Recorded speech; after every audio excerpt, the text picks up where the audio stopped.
Hello and welcome back to the channel.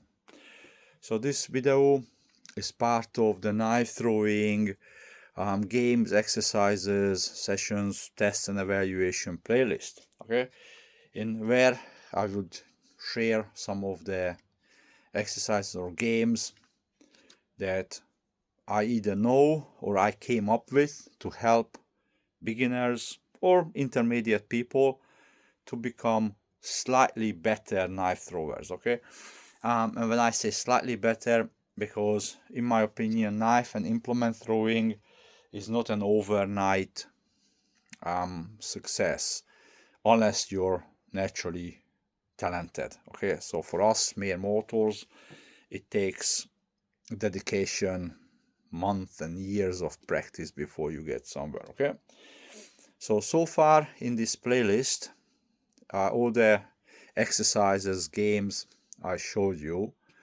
or explained or showcased, they were all to either increase your stick rate or increase your instinctiveness. Basically, change of distance, become a little bit more instinctive knife thrower. Okay, today we're going to talk about accuracy. Now, before we get down to the road of accuracy, we need to make a quick decision. Are we looking for competition accuracy or are we looking at backyard thrower accuracy? Okay. Now, what's the difference?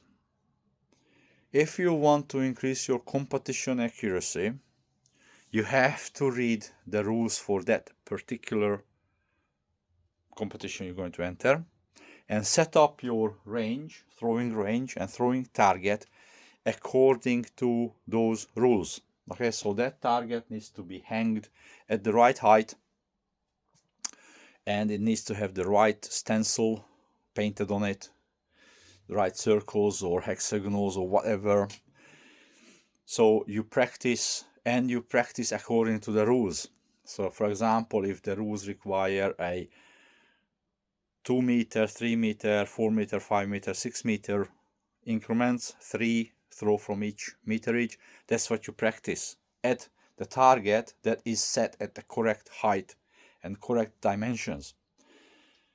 Basically what it does, it helps to create I don't like muscle memory because you're not creating muscle memory here, but you're creating a kind of, you do this a lot and then your brain kind of learns it without learning. I forgot the big words what people describe this, but it's basically the repetition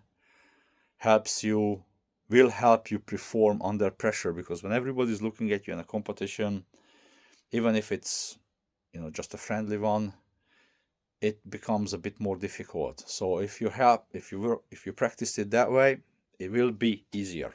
Okay, you begin with the end of mind. You know what you want to achieve and then you tailor your sessions to it. Okay, now if you're looking for backyard accuracy, which basically so you can actually throw more accurately at things that you're looking at, many people will say you need to use the idea of aim small, miss small. Okay, this is long well-established things among precision people, shooters, archery, all that, and it made very famous by Mr. Mel Gibson in his movie. What does that mean? You attach something small to your target, like this is a golf tee, plastic golf tee or wooden golf tee. You hammer it into your target somewhere and you aim at this. Okay, now this is well and truly, it's an awesome idea, unless you got a personality like me. This is such a small target. I mean, some people would say use bottle caps. I don't have a metal bottle cap at the moment, but I have plastic ones. Okay, it's the same thing, plastic bottle cap. This is not about 20 mil in diameter, maybe. millimeter. No, I was wrong. It's slightly over. It's inch and it's almost 30 millimeter in diameter, this bottle cap. Sorry. So now if you attach this to your target, it's easy because you just hammer it into the wood. It's something to aim at, right? But if you're like me and you're just learning accuracy, to hit this is such a low, I'm not saying possibility, that when you finally hit it, well, when I finally hit it, I don't believe I done it on purpose because it's hard to replicate. Okay, so I started off with a bigger target. Okay, now I painted squares on my target, 6 of them, so I wear out the target evenly. This is the idea, but it doesn't always work. And as you can see, the above the black dot, that part is more worn out because the idea is great and it's not 100% working, because that area that's been worn out, this area right here, that's my natural aim target. Okay, so if I don't aim, that's where the knife landing. So I made these negatives. So I started off with a big square. I think that was about 200 by 200 if I'm right. This one my original squares, and then now I'm down to a 120 millimeter by 120 millimeter square and a 100 millimeter diameter circle, which is the standard silhouette circles in competition. Those are the black dots, or they used to be 2 anyway. So now I still believe aiming small, so I actually painted the black dots. So I actually focusing on the black dot in the middle of, give or take, roughly middle of the orange squares. But what happens if you don't want to paint your target? You're happy not painting. Now I would recommend to attach something like a playing card to the target. You can just nail it or glue it somehow. Now you got the problem, they have a nail. Pins not always working because they too small, too fine, they will fall out or falls out of my target. But you can use these carpentry staples, that's actually plastic. It's good, right? Now, and the good thing about playing cards, you can place it all over the target. So, because different heights also means different difficulty, okay?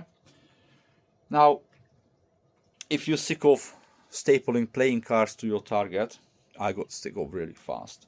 Now, cans or soda cans are just a little bit bigger than a playing card from a front of view, okay? Now, and these are really easy to hang because you just have to put in a couple of nails in the top of the target and hangs a couple of piece of string.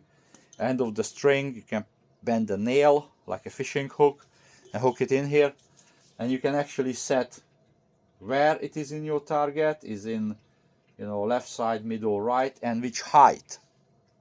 Okay, I use these a lot because first of all it's easy to set up, easy to change heights, so it's not always the right is high and the middle is middle and then the left is low. I can set it whichever way I want it, you know, and then I basically aim at it. Also, now if you're using screwdrivers, they flat, I mean my ones are flat or slotted screwdrivers, you have to hit it in the middle of the can to actually pierce it. So if you hit it on the side, it moves out, so that adds to the difficulty, but also adds to the joy when you actually pierce it, right? So these are really good targets to aim at. How many you should do per session, that's really up to you. I mean, I usually do 10 or 20, or used to, or actually 10 sets of 3. I would hang 3 cans and I would throw 3 implements at it. Now, question is, when you can class yourself as having a good aim? I would say, for me, I'm happy when I hit it 1 out of 10 or 1 out of 5 throws. If I hit that, I'm happy. Now, if you're looking for competition points of what's good, I don't know. You have to talk to somebody who's more into competition. But this is the time I'm going to either be a king or really embarrass myself, because we're going to have a test. So this is running. I'm going to count how many it takes me to pin that can, the stationary can, onto the target using an ordinary screwdriver, okay? So reset the counter, and this is what it is.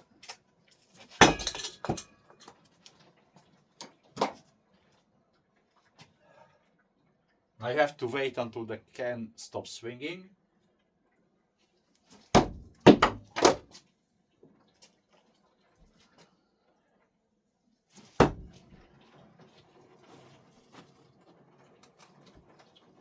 That's 3.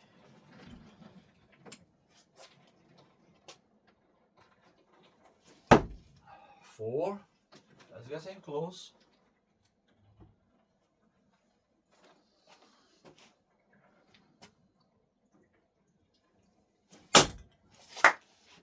5. Okay. As I said, if I hit it, if I pin it once in 10 or 1 in 5, I'm happy. 1 in 10, I'm happy. 1 in 5, I will say, yeah, I'm king. Okay.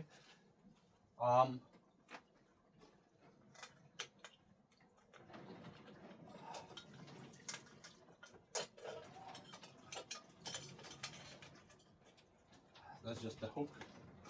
So there it is. Okay. Now these are all some fun, in my opinion, because there's something to aim at, set it up at different heights, and you're actually giving the can a second life as a target, and then put in the recycling and sell it back to the scrap man, because recycling is good. Anyway, hope you get some ideas out of this. If not, at least you get some laugh out of it. Anyway, see you guys in the next video. Thanks for watching. Bye.